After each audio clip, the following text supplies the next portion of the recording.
இதை எல்லோரும் பருகுங்கள். புதிய உடன்படிக்கைக்கான என் இரத்தத்தின் சின்னம்.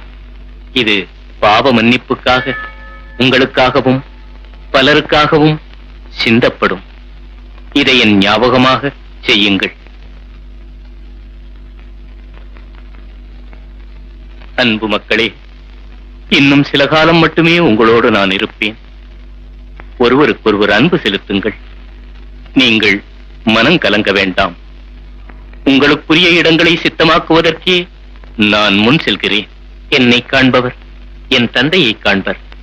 என் குரல் கேட்பவர் என் தந்தையின் குரல் கேட்பர். பிதாவானவர் எனது பெயரில் பரிசுத்த ஆவியை உங்களிடம் அனுப்புவார். என் நல்லருளை உங்களுக்கு வழங்குகிறேன். நீங்கள் மனம் கலங்க வேண்டாம். அமைதி நிலவு.